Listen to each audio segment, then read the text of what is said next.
Hey guys, it's Karin. Welcome back to Little Art Talks and happy holidays.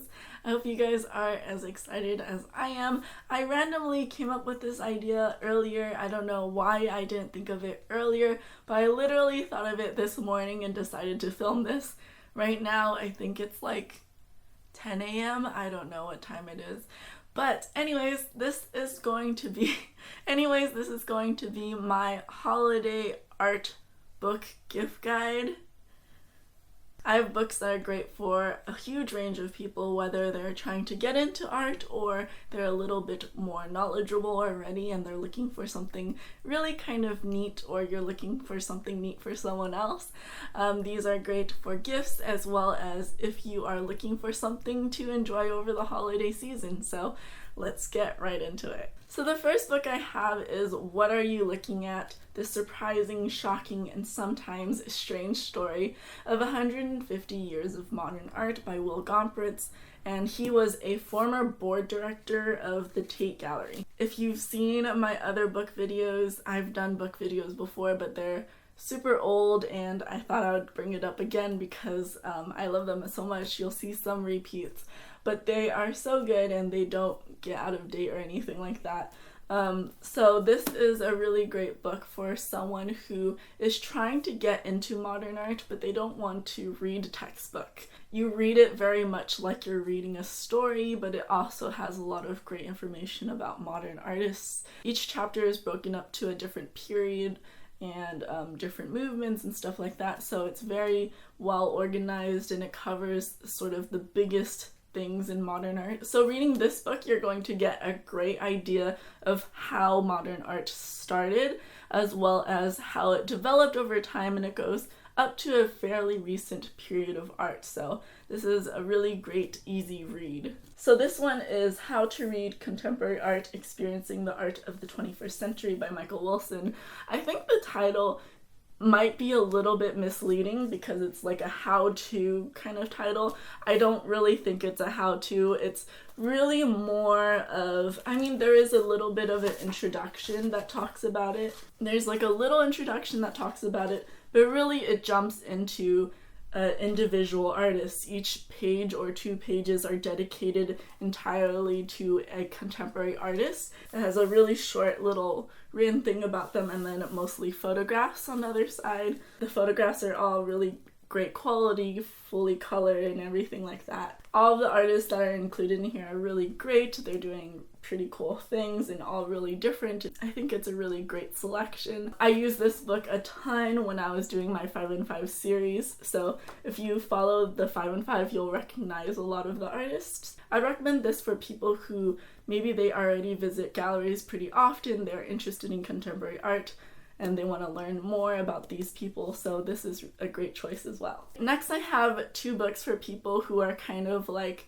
how does the art world work kind of questions. The $12 Million Stuffed Shark, The Curious Economics of Contemporary Art by Don Thompson is a great one for someone who is kind of like, how is this worth that much money? Which is a very common question. And very similarly, 7 Days in the Art World by Sarah Thornton will cover sort of the behind the scenes of the art world. How do art fairs work? How do galleries work? But this is a little bit more broad in that it also covers how artists work in their studios and how students attend art school and stuff like that.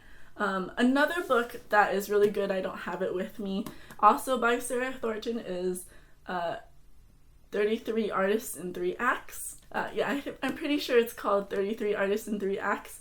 And it's a really great one if you are looking for something kind of like this, but a little bit more writing. I've talked about both of these books by her before, so I'll link that if you want to learn more. But that's great for someone who is also really interested in contemporary art and want to learn more about these really famous people who are sort of the big players in the contemporary art world. That one compared to this one is more writing, more of reading a story, versus this one is more like individual in a sort of more straightforward way. Hers is a little bit more of an interview and sort of what that kind of person really is. Like, she's trying to really get at who these artists are and what drives them to create, so it's a little bit of a different thing. Next, I have a couple books that are great for art history students.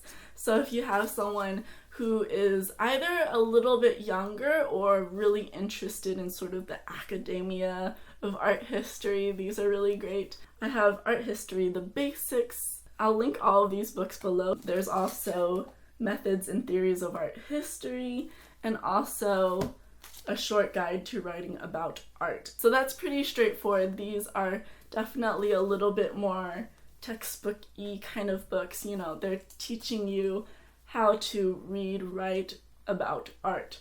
I find that these are really incredibly helpful in college, especially the writing guide is really great because in college you have to learn how to write art history papers, which is kind of similar to, if you're a high schooler, it's kind of similar, but obviously taken to the next level. But also writing about art, you have to learn about how you find evidence for your arguments and how you form your thesis and stuff like that, and what a thesis is when you're talking about art. So this is a great book that will cover all of that really well. Next, I have a book that's great for students who are maybe a art or studio major. So it's called Draw It With Your Eyes Closed, The Art of the Art Assignment. So it's artists and art professors who are either giving art assignments or they're recalling memorable stories about art assignments, and each of the entries are really, really interesting. You see this one has a list,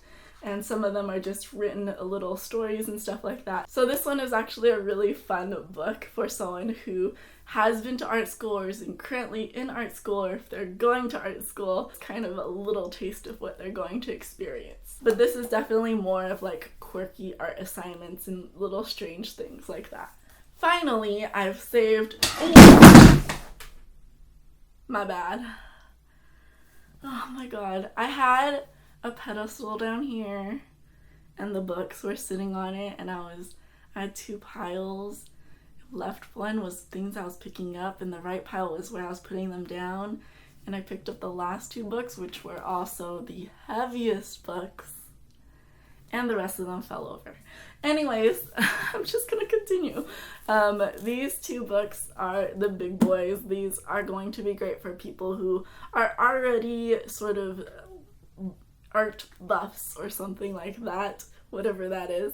If you want something like really big for them, these two are some options that I picked up recently at a used bookstore.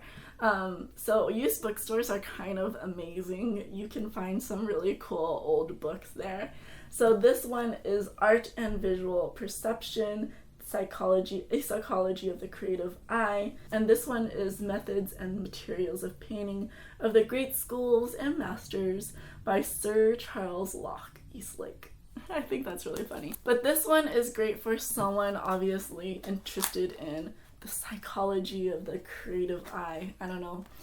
So it talks a lot about how the eye works and, you know, visual perception, and it's in the title. If you enjoy my videos about color and color perception and optical effects and stuff like that, I think you would like this. This one, I imagine it to be kind of great for someone who is either a painter or a old school art history buff. I say old school as someone who is interested in traditional oil painting, or even just painting in general, because this is such a cool book. It covers how Renaissance masters, you know, all of the great masters, how did they paint, basically? How did they prepare their materials? How did they make their materials? What kind of materials they used? It's really interesting if you paint and you want to learn more about the history of how painting was developed and stuff like that. And it's not just oil painting, it's also frescoes and stuff like that. So this is a really cool option if you want to appeal to their nerdy side. So those are the books that I recommend if you are looking to pick up a new book for the holidays or for a gift or anything like that, or just in general, you are looking for some cool books. They're really, really great, and I hope you guys enjoyed this video, and I hope you guys will check out some of the books. Let me know if you did check out the books, what you guys think. One last quick note, I'm sure that everyone has already heard about the YouTube drama. Basically what it is that even if you are subscribed to a channel, it doesn't necessarily mean that your video will show up in the subscription feed. So instead, if you want to be notified when there's a new video, what you should do is press the little bell next to the subscribe button, and that's going to be an alert notification. If you've seen those comments like notification squad, that's what that is. You can customize it however you like, and then you will be notified when there's a new video up. So if you want to stay in the loop of what the new videos are, please go ahead and do that right now. And thanks so much for watching, and I'll see you guys next time. And here is the aftermath, all the way up here. Yep.